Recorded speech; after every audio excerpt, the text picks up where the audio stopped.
Hello everyone, welcome to the Vedant Education channel. This is the lecture for class 12th chemistry, and we are talking about electrochemistry, and this is the lecture number 3rd.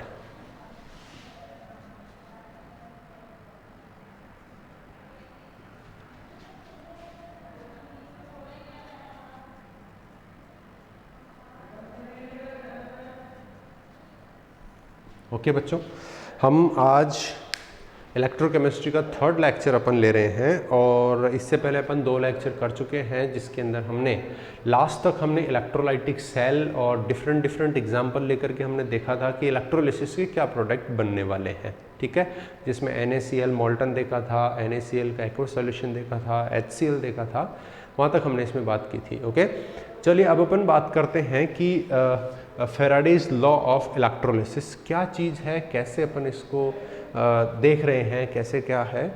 देखिए, हमने electrolysis या electrolyte देखा था, ठीक है ना। हमने electrolytic cell पे बात करते हैं अपन, ठीक है। इलेक्ट्रोलाइटिक सेल अपन ने लिया था, ऐसे हमने उसमें इलेक्ट्रोड लगाए थे बच्चों, ठीक है। उसके अंदर हमने क्या भरा था, यहाँ पे इलेक्ट्रोलाइट भरा था, यहाँ पे इसको कनेक्ट किया हुआ था सेल से, ठीक है, ऐसा ही कुछ था।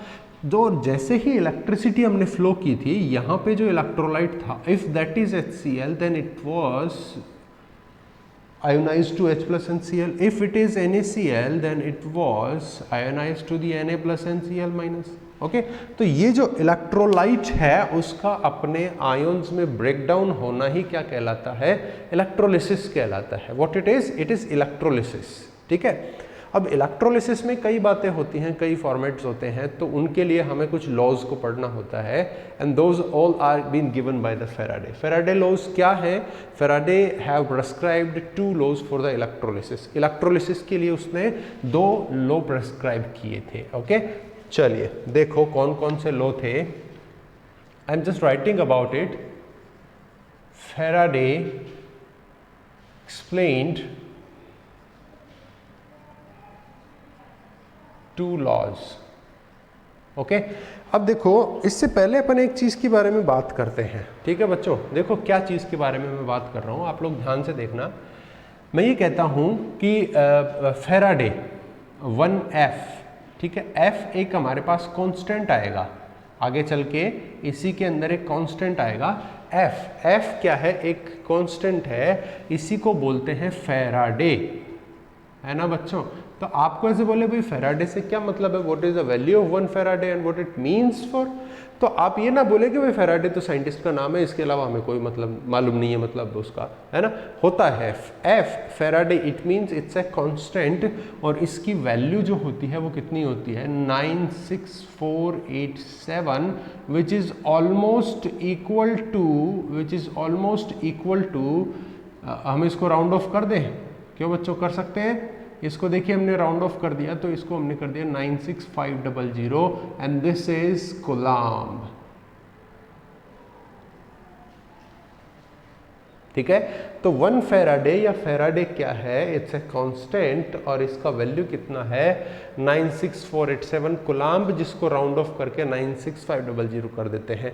कहीं पे भी अगर आपको केवल और केवल बोला जाए कि फेराडे फेराडे, उसको वैल्यू ना दे, ठीक है, किसी क्वेश्चन में या कहीं पे वैल्यू ना दे, तो आप वहां पे बात करेंगे, कितनी वैल्यू की बात करेंगे? 96500 यूज करेंगे। अगर आपको दे देता है कि भाई फेराडे की वैल्यू कितनी है, 96487 है, तब आपको यही यूज करनी है, ठीक है।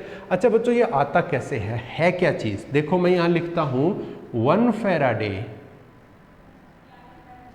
Faraday is equals to charge of 1 mole electron. बहुत अच्छे से देखना बच्चों, बहुत ही सिंपल चीज है ना। देखो मैं क्या कह रहा हूं, फेराडे की वैल्यू जो आ रही है ना, उसको हम कैलकुलेट करने वाले हैं, वो कहां से आई?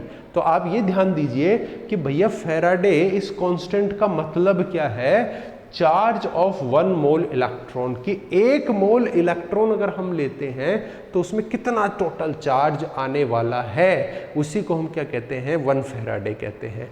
देखो बच्चों, देखो, चार्ज ऑफ एन इलेक्ट्रॉन, एक इलेक्ट्रॉन का कितना चार्ज बताओ? आप लोगों ने पढ़ा होगा 1.66 इंटू 10⁻⁻19 कुलाम। सी का मतलब क्या है? Coulomb. This C means coulomb. और कुलाम में किसको मेजर करते हैं? चार्ज को मेजर करते हैं। कुलाम is a unit of the charge. ठीक है, तो एक इलेक्ट्रॉन का चार्ज कितना होता है? 1.66 इंटू 10⁻⁻19 कुलाम होता है। तो charge of 1 mole electron is, अब ध्यान देना बच्चों, मैं ये कैलकुलेट कर रहा हूं, क्या कर रहा हूं कि बच्चों एक इलेक्ट्रॉन का चार्ज है 1.66 इंटू 10⁻⁻19 कुलाम, तो हमें एक मोल इलेक्ट्रॉन्स का चार्ज कितना होगा पता करना है। तो एक मोल में कितने इलेक्ट्रॉन होते हैं बताओ बच्चों, बताओ जल्दी सोचो। 1 मोल का मतलब चाहे इलेक्ट्रॉन, चाहे प्रोटॉन, चाहे ग्राम, चाहे एनीथिंग, नंबर ऑफ पार्टिकल्स, कुछ भी हो, अगर 1 मोल की बात हो रही है, इसका मतलब आप एक नंबर याद रखें जो क्या है, जो है आपके पास में 6.023 into 10⁻23। Just remember this number, ये नंबर को आप रिमेंबर रखिए। ये नंबर क्या है? दिस इज आवोगैद्रो नंबर, इसको कहते हैं आवोगैद्रो नंबर। ठीक है क्या बच्चों? और हम इसको किससे डिनोट करते हैं? It is been denoted by Na। और ये क्या है? Number of electrons, number of electron in 1 mole. देखो बच्चों, बहुत ही सुंदर तरीके से हम इसको सोल्व कर रहे हैं। ये charge of 1 electron into total number of electrons in 1 mole, तो total charge of 1 mole electron आ जाएगा कि नहीं आएगा? Which is 96487 coulomb. आप इसको कैलकुलेट करके देख लीजिए, इतना ही आने वाला है। ठीक है क्या? तो हमने Faraday which is a constant, जिसकी वैल्यू कितनी होती है? 96487, which is rounded off to the 96500। कैसे आया? क्योंकि फैराडे क्या है? It's a charge of 1 mole electron. एक मोल का, एक इलेक्ट्रॉन का चार्ज ये है, और एक मोल में इलेक्ट्रॉन्स के नंबर कितने होते हैं? Avogadro number 6.023 into 10⁻23, which multiplies to give the product 96487। इसको आप राउंड ऑफ कर सकते हैं 96500। This is mean about the Faraday. ये कांस्टेंट आपको काम में आने वाला है आगे। ठीक है, समझ में आ गई बात? चलिए गेट बैक। अब अपन बात करते हैं फर्स्ट लॉ। फर्स्ट लॉ, पहला फर्स्ट लॉ ऑफ फैराडे। बच्चों, बाबा फैराडे ने क्या बोला? हमें क्या कहा कि भैया मैं तुम्हें एक नियम दे रहा हूं, एक लॉ दे रहा हूं, एक जड़ी बूटी है, क्या ध्यान देना है? देखो उसने क्या कहा कि भाई जैसे जैसे ध्यान देना, हमने इलेक्ट्रोलाइटिक सेल इसीलिए पढ़ा था कि इलेक्ट्रोलाइटिक सेल में इलेक्ट्रिसिटी पास करते ही एनोड और कैथोड पे कोई ना कोई केमिकल बनता है, बना था ना, इलेक्ट्रोलिसिस हुआ था ना। तो जैसे NaCl हमने लिया था, तो Na+ कहाँ जाता है? माइनस पे, और माइनस कौन होता है? कैथोड इलेक्ट्रोलाइटिक सेल में होता है। तो कैथोड पे Na+ जाकर के क्या हो रहा था? रिड्यूस होकर के क्या डिपॉजिट कर रहा था? सोडियम डिपॉजिट कर रहा था कि नहीं कर रहा था बच्चों? इस तरीके से बोलिए, ये सोडियम डिपॉजिट हो रहा था। ठीक है, अगर आप देखो तो हमने उस सेल में क्या लिया? NaCl, जो किसमें डिसोशिएट होगा? Na+ और Cl- में, और ये Na+ क्या हो गया? कंज्यूम होकर के कहाँ चला गया? Na में डिपॉजिट हो गया इलेक्ट्रोड पे जाके। तो आप दो बातें देख सकते हैं इस सेल में। क्या है दो बातें? क्या है दो बातें? कि उस इलेक्ट्रोड पे कुछ ना कुछ केमिकल डिपॉजिट हो रहा है। A mass of chemical is being deposited on the cathode और एनोड। बात समझ में आ रही है कि बच्चों? या उतना ही मास आप क्या देख सकते हैं कि यहां से कंज्यूम भी तो होगा। भैया अर्थ पे, यूनिवर्स में ऐसा कोई सिस्टम नहीं है जो बिना कंज्यूम किए कुछ प्रोड्यूस कर दे, ऐसा कुछ भी नहीं है। प्रोड्यूस कर रहा मीन्स कुछ ना कुछ वो कंज्यूम कर रहा है कहीं ना कहीं से। दैट मीन्स व्हाट कि अगर कैथोड पे सोडियम डिपॉजिट हो रहा है, तो वो जो आपने इलेक्ट्रोलाइट लिया था, सॉल्यूशन लिया था, उसमें से कुछ ना कुछ कंज्यूम हो गया, और जितना डिपॉजिट होगा उतना ही कंज्यूम होगा। ये याद रखिए, जितने क्वांटिटी या वॉल्यूम मास इसका है, उतना ही मास इसका कंजप्शन का होगा। ये आप ध्यान रखिए। तो इसी के बारे में फैराडे ने फर्स्ट लॉ दिया, और क्या कहा? द डिपॉजिटेड और कंज्यूम्ड मास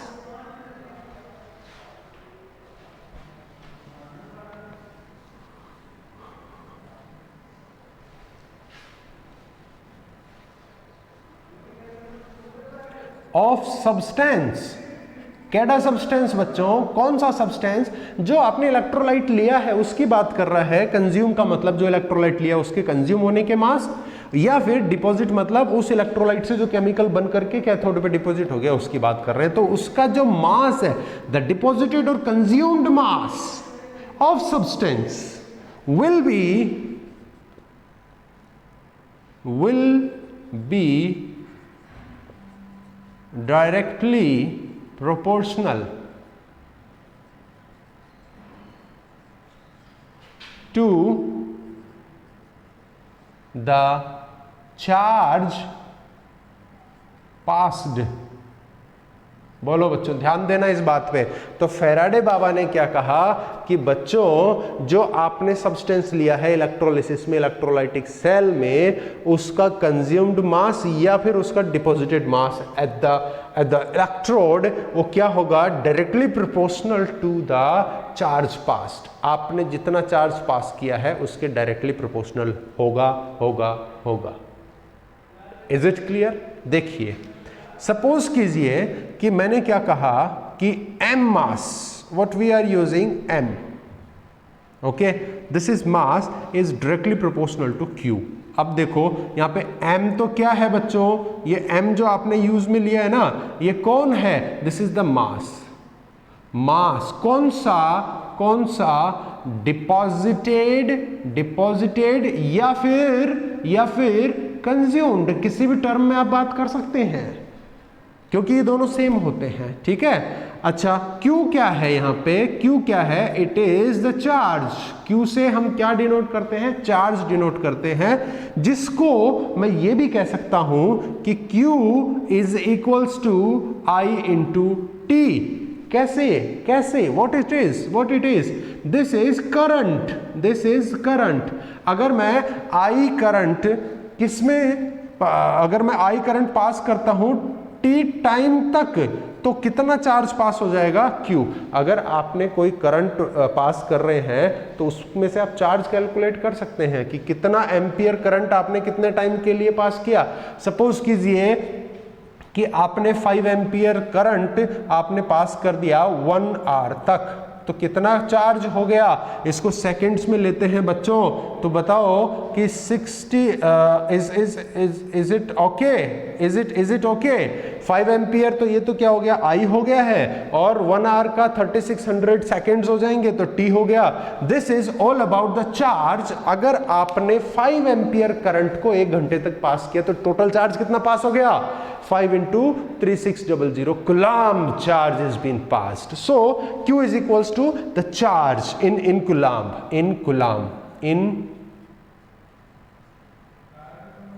Okay बच्चों, समझ में आ रही है बात? Then may I put it over here? Then it should be looking like this. Q को मैं क्या लिख सकता हूँ? I and T लिख सकता हूँ। क्यों लिख सकता हूँ ना? And now what am I doing? See, I am just putting Z as a Z is chemical। आप इसको इलेक्ट्रोकेमिकल भी बोल सकते हैं, नॉट अ सिंपल केमिकल। आप इलेक्ट्रोकेमिकल बोलें तो आप कंफ्यूज ना होंगे। This is electrochemical equilibrium. Equivalent लीजिए, इक्विवेलेंट। देखो बच्चों, Z is chemical equivalent, this is, ठीक है। अरे किसका इक्विवेलेंट? ये क्या बला आ गई, ये क्या माजरा है, ये समस्या क्या है? तो इसको समझने के लिए देखो बच्चों, मैं आपको बताता हूं ये क्या चीज है, ठीक है। ये क्या चीज है? देखो मैं क्या लिख रहा हूं। देखो आपका जो फर्स्ट लॉ ऑफ फैराडे है ना, वो यहीं पे खत्म होता है बच्चों। आपको यही पूछेगा कि इतना एम्पियर पावर करंट आपने इतने टाइम के लिए पास किया है, तो बताओ कि सोडियम का कितना मास डिपॉजिट होगा। तो M equals to ZIT and Z is a constant, electrochemical equivalent. ये क्या है? कांस्टेंट है, आपके सब्सटेंस के बिहाफ पे फिक्स होता है। अब ये कैसे निकालेंगे? अब इसका पंगा हो गया ना। Let us talk about it. If current 1 ampere, ध्यान देना, is passed for 1 second time. देखो बच्चों, नया मैं कंडीशन लगा रहा हूं। क्यों लगा रहा हूं? ताकि हम हमारे सामने जो इलेक्ट्रोकेमिकल इक्विवेलेंट कांस्टेंट है उसको हम समझ सकें। उसके लिए मैंने ये कंडीशन लगाई है कि if current 1 ampere is passed for 1 second time, अगर 1 सेकेंड टाइम के लिए अगर 1 एम्पियर करंट मैं पास करता हूं, then what will happen, then I भी कितना हो गया 1, T भी कितना हो गया 1। In that case what I can write, I am just taking it over here, मैं इसको इधर लेके जा रहा हूं, यहां पे ले जाता हूं, आपको दिखे ना दिखे, ठीक है। अब देखो, अगर I और T की वैल्यू 1 1 है, then what should I put, M is equals to Z. In that case M deposited amount of the substance at the cathode, उस पे जो डिपॉजिटेड अमाउंट है वो किसके बराबर हो जाएगा, उसके इलेक्ट्रोकेमिकल इक्विवेलेंट कांस्टेंट के बराबर में हो जाएगा। तो मैं क्या लिखूंगा, then the deposited amount of substance will be equal to the chemical equivalent constant। बोलो बच्चों, आपको बात समझ में आ रही है कि नहीं आ रही है, बोलो बताओ फटाफट। Yes, take the cards.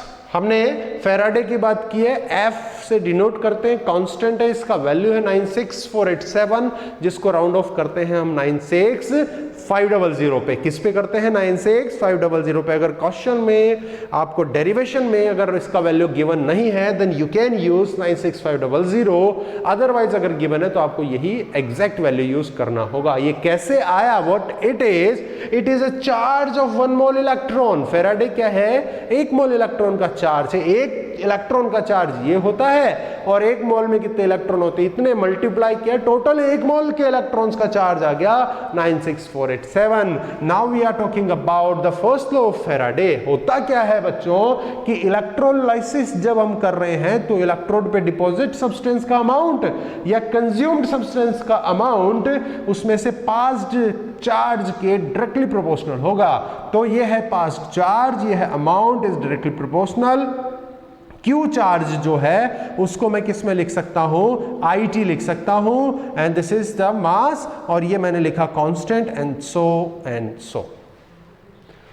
बोलो बच्चों, समझ में आती है क्या बात? अच्छा देखो, इसका जो है, मैं यहां पे यूनिट लिखता हूं बच्चों, यहां पे यूनिट क्या आएगी इस मास की यूनिट। आप अच्छा, इसकी यूनिट आप ना निकालें तो आप आगे निकाल लें, क्योंकि ये तो ग्राम में आ जाएगा। This is gram mass,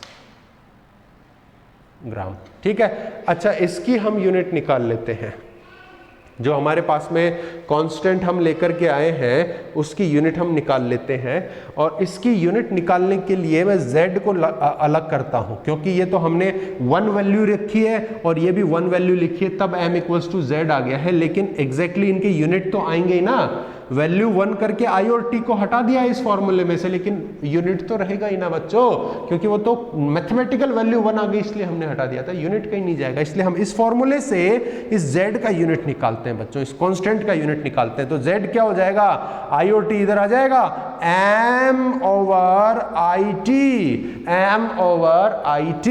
and बताइए यूनिट क्या हो जाएगा, मास जो है, मास किसमें है, देखो मैंने अभी यहां लिखा है, ग्राम के अंदर है क्या बच्चों, ग्राम के अंदर है क्या, तो मास ऊपर है, this is gram, I am writing directly. बताइए आई करंट किस में है, एम्पियर में, एम्पियर यहां से डिनोमिनेटर से न्यूमरेटर में आएगा तो एम्पियर इनवर्स, टी टाइम किस में है, सेकंड्स में, तो ये भी ऊपर आ जाएगा तो क्या हो जाएगा, second inverse. This is the unit for your chemical equivalent constant. बताइए बच्चों, आपको समझ में आया कि नहीं आया? ओके, समझ में आया। अब अपन इसकी वैल्यू कैलकुलेट करते हैं किसी एक एग्जाम्पल के लिए। सपोज कीजिए कि आपको ये रिएक्शन मिल रही है,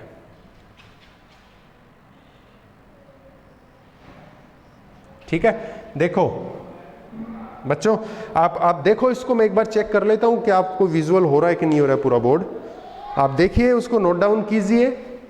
हमने एक इसका Z का वैल्यू कैसे कैलकुलेट करेंगे एग्जांपल लेकर के देखते हैं सोडियम का, ठीक है, और उस एग्जांपल से हमें मालूम चलेगा कि एग्जैक्टली Z का वैल्यू क्या होगा पर्टिकुलर किसी भी सब्सटेंस के लिए, एलिमेंट के लिए। देखिए उसी के साथ मैं क्या करता हूं, ये M कैलकुलेट करना भी आप लोगों को सिखाता हूं। देखो बच्चों, if 1 एम्पियर 1A का मतलब 1 ampere current is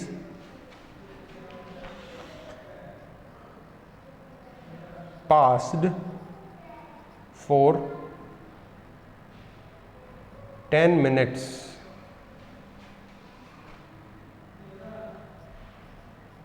in NaCl solution। देखो बच्चों, NaCl का सॉल्यूशन है, उसमें से 1 एम्पियर करंट को, ये क्या है I है ना, कितने टाइम तक, 10 मिनट्स तक मैंने पास किया है। तो आपको पूछ रहा है क्या पूछ रहा है, देखिए then find total amount of deposited sodium. Sodium कितना डिपॉजिट होगा उसका अमाउंट पूछा है। देखो रे बच्चों, देखो अब यहां पे आपको ये फॉर्मूला लगाना है, M इक्वल्स टू ZIT। बात ठीक है कि ये मास हमने कैलकुलेट करना है, I आपको दिया हुआ है 1 एम्पियर, T आपको दिया हुआ है 10 मिनट्स, तो आप इसको सेकंड्स में चेंज कर लेंगे। पंगा कहां है, इस Z में पंगा है बच्चों, Z में पंगा। अच्छा एक चीज मैं आपको और बता दूं, ये जो एब्रेविएशंस हैं जिससे मैं इसको डिनोट कर रहा हूं, वो आपको आपकी बुक्स में या कहीं और दूसरा मिल सकता है, तो डोंट बी कंफ्यूज्ड। आपको Z की जगह कुछ और भी मिल सकता है, W भी मिल सकता है, इसलिए आप कंफ्यूज ना हो। Z मैं बात उसी की कर रहा हूं, केमिकल इक्विवेलेंट की बात कर रहा हूं, ठीक है।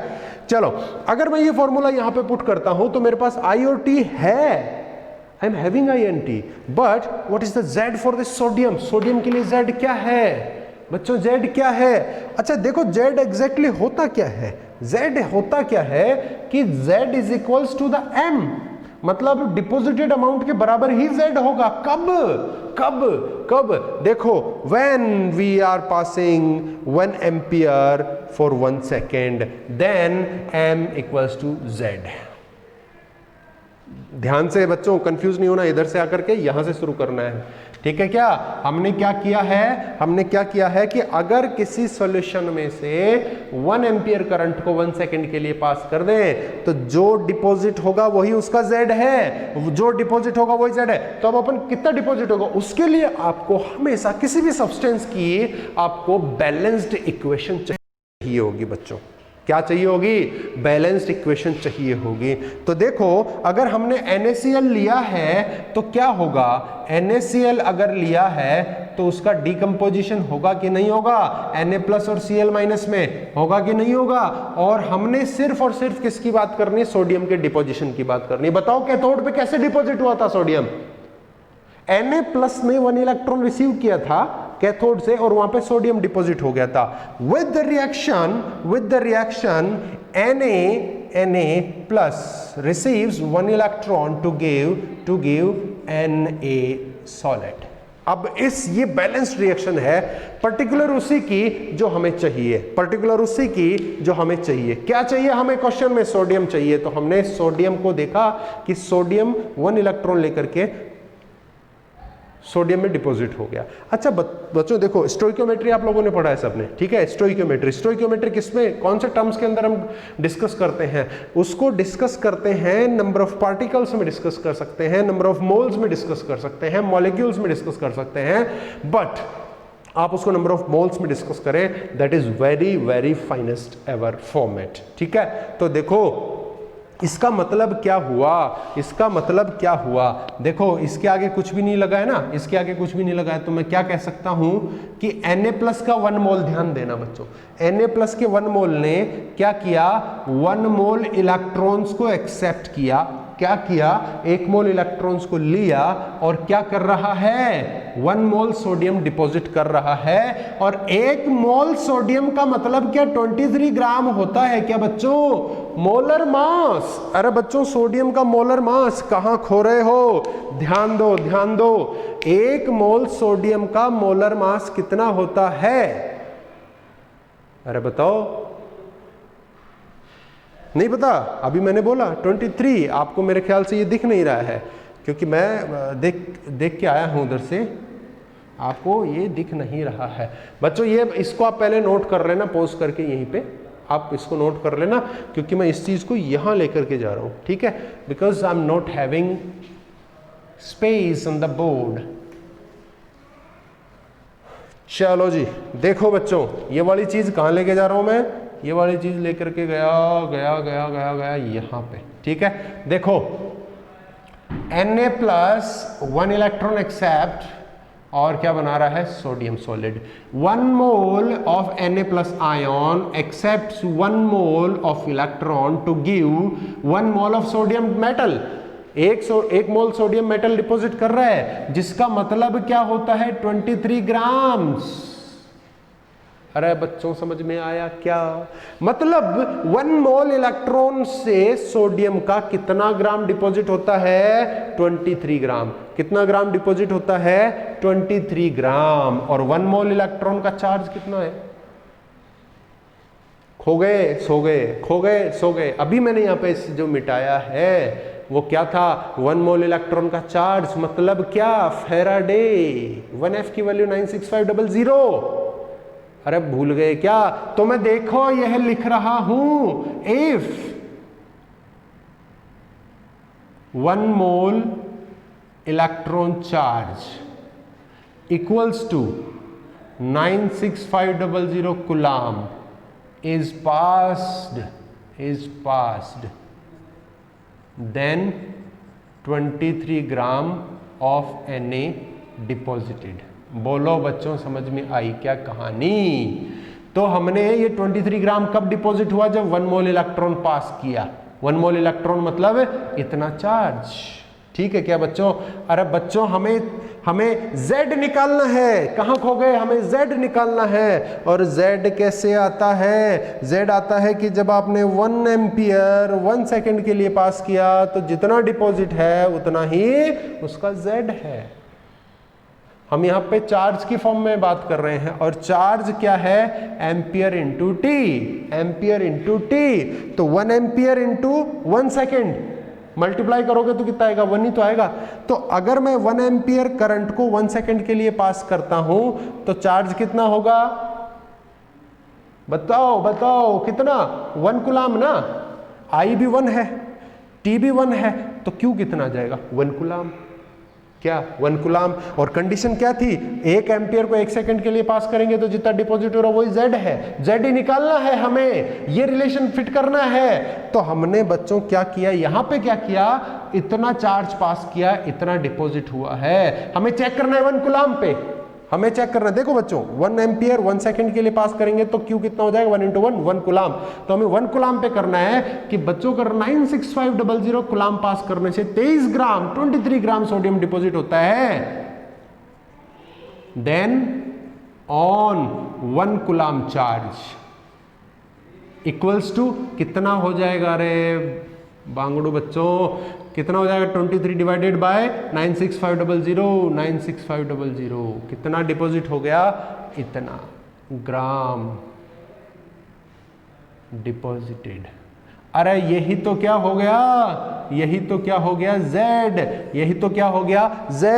क्यों बच्चों, जब 1 एम्पियर 1 सेकंड के लिए पास करते हैं इसका मतलब क्या हो गया, 1 कूलम। आप दोनों बात बोल सकते हैं, 1 एम्पियर 1 सेकंड के लिए पास कीजिए या 1 कूलम चार्ज पास कीजिए, एक ही बात है। और जब भी आप किसी सॉल्यूशन में से ये पास करते हैं तो जो डिपॉजिट होगा वही Z है। अब देखो यहाँ पे इस इक्वेशन से हमें मालूम चलता है कि 1 मोल इलेक्ट्रॉन का चार्ज पास करने से क्या हो रहा है, 23 ग्राम डिपॉजिट। वो लिखा है मैंने, 1 मोल इलेक्ट्रॉन का चार्ज ये पास किया तो 23 ग्राम डिपॉजिट हुआ। हमें कितना चार्ज चाहिए, 1 चार्ज पे 1 कूलाम पे चाहिए। अरे तो बच्चों 96500 पे 23 है तो 1 पे कितना हो जाएगा, 23/96500। और यही तो Z है, ये डिपॉजिटेड ग्राम है, मास है, और वो इक्वल होता है किसकी, Z के। बोलो बच्चों समझ में आया क्या, समझ में आया क्या? तो इसका Z हो गया किसका, सोडियम का, हमेशा 23/96500। Now talk here about M equals to ZIT।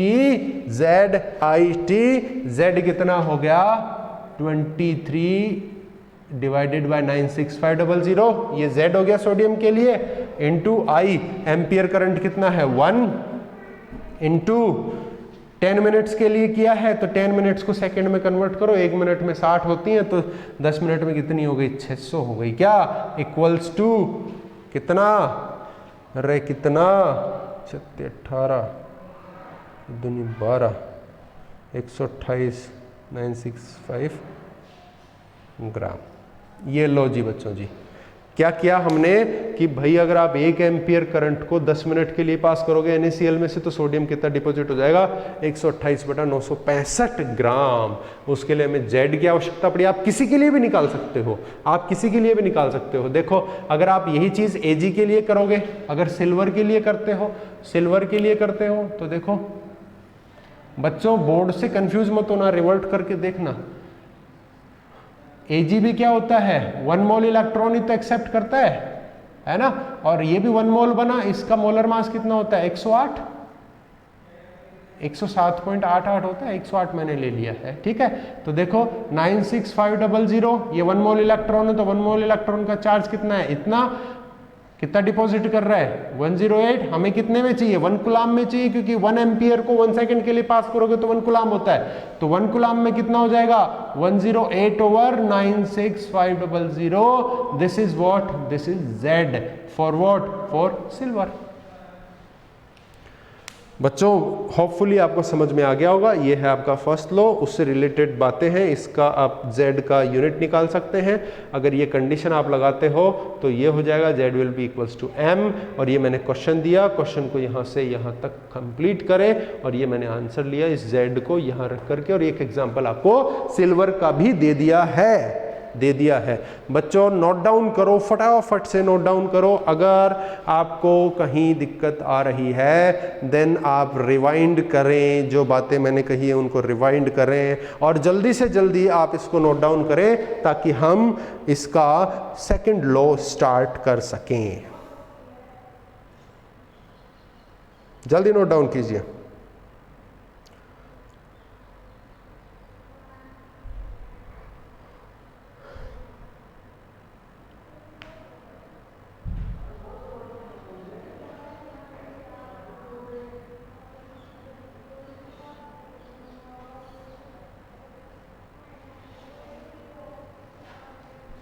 Okay चलो जी नेक्स्ट। आपको फेराडे समझ में आया, आपको फेराडे कांस्टेंट के बारे में समझ में आया, उसके वैल्यू कैलकुलेशंस के बारे में समझ में आया, आपको केमिकल इक्विवेलेंट कांस्टेंट Z के बारे में समझ में आया, और किसी की भी आप अमाउंट यहाँ पर डिपॉजिट यहाँ पे आप कैलकुलेट कर सकते हैं बच्चों, ठीक है। आपको अगर आपको घर में आपका जो बोर्ड है, जो मीटर है, उसमें आपको पूछे कि भैया 1 घंटे तक हमने ये वाली फलानी चीज़ चलाई है, तो बताओ कि इसमें कितना चार्ज कंज्यूम किया है हमने, एम्पियर निकाल लो, मीटर से एम्पियर मिल जाएगा आपको, भाई कितना एम्पियर लोड जा रहा है, करंट जा रहा है, इनटू टाइम किया, वो चार्ज आ गया, चार्ज पता लग जाएगा डायरेक्ट, ठीक है। चलो जी बच्चों देखो, now we are talking about the second law. This is the second law of Faraday. Okay, second law.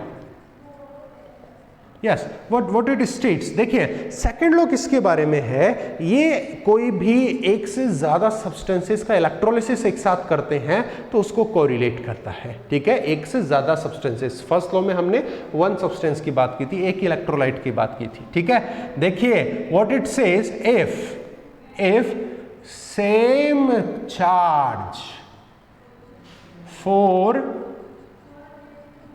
same time is passed through different electrolyte solution। देखो मैंने यहाँ पे ये बात बोल दी है कि कहां से पास कर रहे हैं, डिफरेंट इलेक्ट्रोलाइट सॉल्यूशन से। देन तब क्या होगा, तब क्या कमाल होगा, फेराडे कहता है कि then the deposited masses of substances will be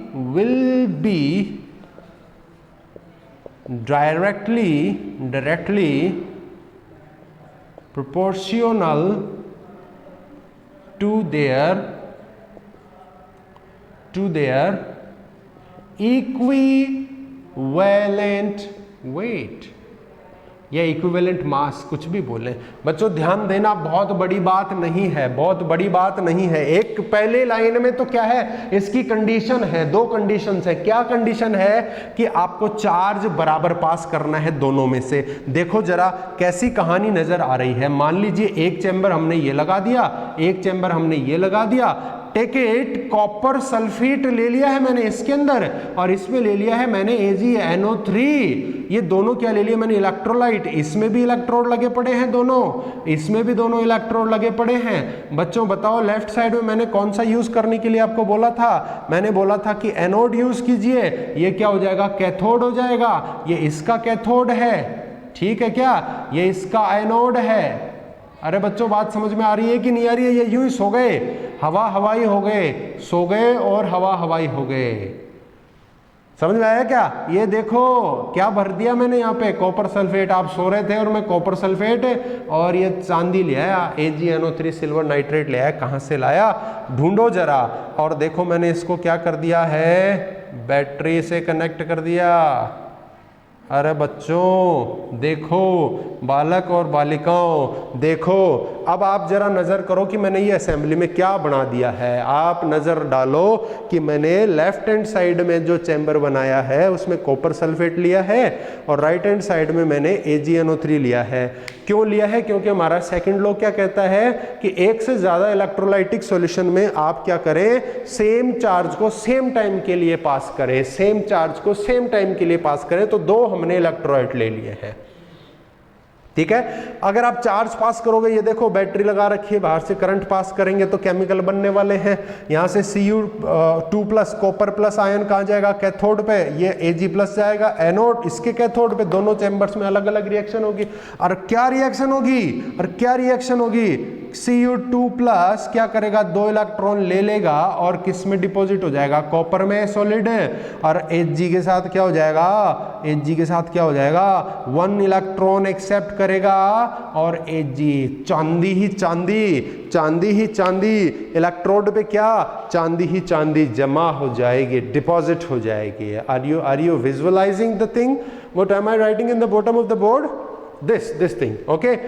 तो यहां पे क्या हो गया, इसमें भी इलेक्ट्रोलिसिस हुआ, कॉपर डिपॉजिट हो जाएगा कैथोड पे, इसमें चांदी सिल्वर डिपॉजिट हो जाएगा। हम बात क्या कर रहे हैं, फोकस करो पॉइंट पर। हम कह रहे हैं कि बच्चों पहली कंडीशन, इसमें बड़ी बात नहीं है। क्या बात है इसमें, पहले तो कंडीशन बोलता है कि भैया आप सेम चार्ज को सेम टाइम के लिए पास करो। किसमें से, 2 या 2 से ज्यादा आप इलेक्ट्रोलाइटिक सॉल्यूशन ले लो और उनमें से पास करो। अब आप अगर ये सीरीज में लगा दिया तो जितना करंट इसमें आएगा उतना इसमें आएगा, जितने टाइम के लिए इसमें आएगा उतने टाइम के लिए इसमें आएगा। तो क्या होगा, मेन मुद्दा अब है सेकंड लॉ का। तो क्या होगा कि वहां पर जो सब्सटेंसेस हैं उनका deposited mass, then the deposited mass of substance will be directly proportional to their equivalent weight. तो ये mass of the substance and this is the equivalent m equals to mass deposited, isn't it? and E क्या है बच्चों, E है equivalent weight and you must be haved through the equivalent weight. होता क्या है equivalent weight, equivalent weight आप लोगों को मालूम होगा, gram weight E equals to gram weight over over n factor. और बच्चों मैंने आपको बहुत बार पढ़ाया हुआ है, n फैक्टर क्या होता है? Acidity basicity. अरे बहुत सारी चीजें आ गई, बहुत सारी चीजें आ गई एक में ही। आप गौर करो सेकंड लॉ पे। तो हमने क्या कहा कि वो मास उसके equivalent weight. If m1 mass and m1 mass of copper and m2 mass of Ag are deposited. अगर ये डिपॉजिट हो रहा है तो क्या होगा? तो m1 डायरेक्टली प्रोपोर्शनल किसके हो जाएगा? E1 के, और इक्वल कर दो, और m2 डायरेक्टली प्रोपोर्शनल किसके? E2 के। इसको ही मैं ऐसे लिख सकता हूं क्या बच्चों?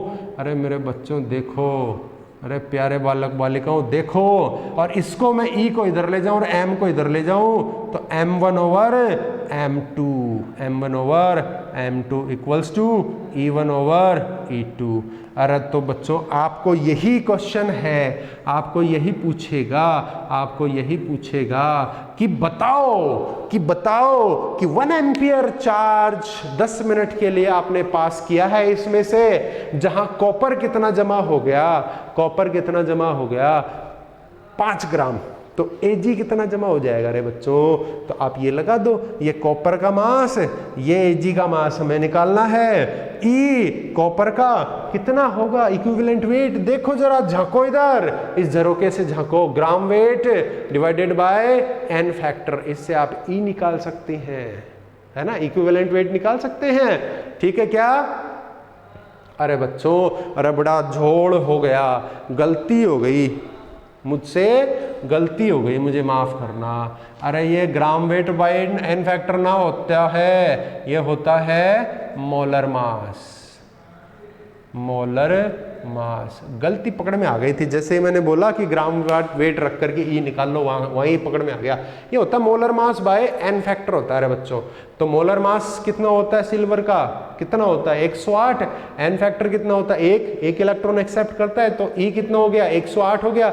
ये 108 रख दो, ये 5 ग्राम में डिपॉजिट के लिए कॉपर बोल रहा हूं, ये कॉपर का E निकाल लो। कैसे निकालोगे? मोलर मास होता है 63.5 और n फैक्टर होता है 2, क्योंकि 2 इलेक्ट्रॉन लेता है कॉपर।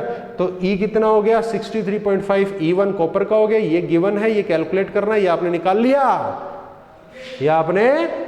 लिया। तो बच्चों आपको ऐसे 2 चैम्बर देकर के एक की डिटेल दे दिया और दूसरे का डिपॉजिट मास पूछ रहा है। This is the law of Faraday, this is the second law of Faraday. अरे बच्चों समझ में आई क्या? बालकों बालिकाओं समझ में आई क्या बात? समझ में आ गई होगी, ठीक है। चलो जी।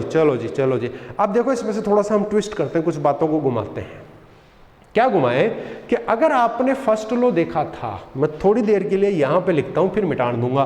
फर्स्ट लॉ आपने देखा था, तो फर्स्ट लॉ कहता है कि भैया m जो डिपॉजिट है वो q के चार्ज के क्या है? डायरेक्टली प्रोपोर्शनल है। और चार्ज को हमने लिखा था IT और प्रोपोर्शनलिटी कांस्टेंट हमने लगा दिया ZIT। यो है, क्या है ये? डिपॉजिटेड मास।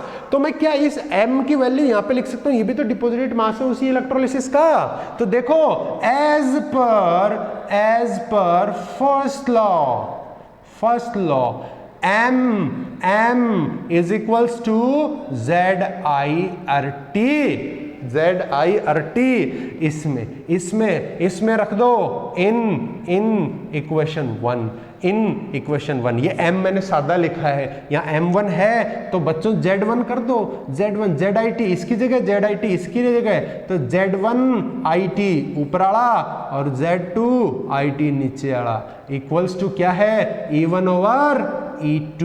बोलो बच्चों, जय माता दी। है IT सेम चीज है, वही चार्ज वही टाइम, कैंसिल कर दे तो क्या बच जाएगा? Z1 over Z2 equals to E1 over E2। इसका मतलब क्या हुआ? So ratio of chemical equivalent is also equal to the ratio of equivalent weight। क्यों नहीं? देखो बच्चों, देखो देखो देखो देखो, हम चेक कि आपको दिख रहा है कि नहीं दिख रहा है। पढ़िए पढ़िए। तो हमने m1 over m2 equals to E1 over E2, ये क्या था? हमारा फैराडे का सेकंड लॉ था। इससे हमने नई चीज जनरेट कर ली। क्या जनरेट कर ली? Z1 over Z2 equals to E1 over E2। इसका मतलब Z1 और Z2 क्या है? केमिकल इक्विवेलेंट्स हैं उन डिपॉजिटेड सब्सटेंसेस के। कॉपर डिपॉजिट हो रहा है, Ag डिपॉजिट हो रहा है, तो कॉपर का इक्विवेलेंट सब कांस्टेंट है और ये क्या है? Ag का। तो अगर उनके डिपॉजिटेड मास का रेशियो उनके इक्विवेलेंट वेट के रेशियो के बराबर है तो इनके Z भी क्या होंगे? Z का रेशियो भी E1 E2 के रेशियो के बराबर होगा। क्योंकि बच्चों अभी थोड़ी देर पहले हमने क्या कैलकुलेट किया था? Z कैलकुलेट किया था। और Z क्या था? Z क्या था? Z था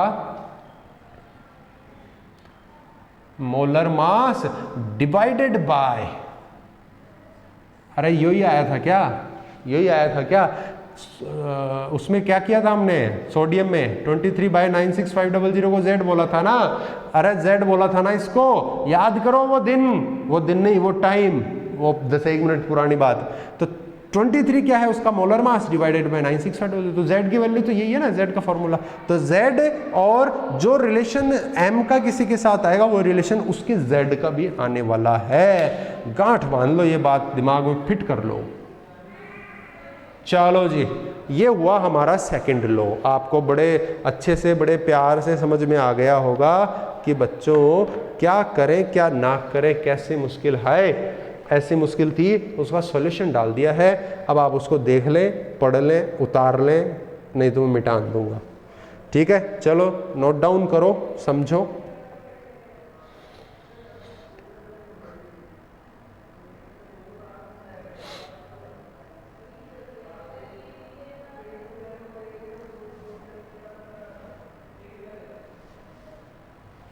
ठीक है क्या? चलो जी, I am rubbing off here. अब देखो, अब आपको अगर कहता है कि इतना I such and such I such and such T के लिए पास करते हैं तो m बताइए, तो आप लगा सकते हैं m equals to z i t. और z का फॉर्मूला अभी अभी आपको बताया था, मॉलिक्यूलर वेट ओवर 96500 निकाल सकते हैं ना, कोई प्रॉब्लम नहीं है। लेकिन अगर आपको बोले कि भाई बताओ आई एम्पियर करंट टी टाइम के लिए पास किया ऐसे सब्सटेंस में से जिसका इक्विवेलेंट वेट है 0.5, जिसका इक्विवेलेंट वेट है 0.5, इक्विवेलेंट वेट क्या है? E, then calculate the M। तो बच्चों अब हमारे पास फॉर्मूला नहीं है, तो देखो मैं स्टार मार्क करके ये बात यहाँ पे लिख रहा हूँ। स्टार मार्क में जहाँ पे बोलो इसका मतलब विशेष कहानी है, अलर्ट। ठीक है, स्टार मार्क करके मैं यहाँ लिखता हूँ। क्या लिखता हूँ? देखो, जो लिखूंगा वो यही लिखूंगा, यहाँ के अलावा कहीं नहीं लिखूंगा। तो देखो मैं लिख रहा हूँ इफ आई एम्पियर करंट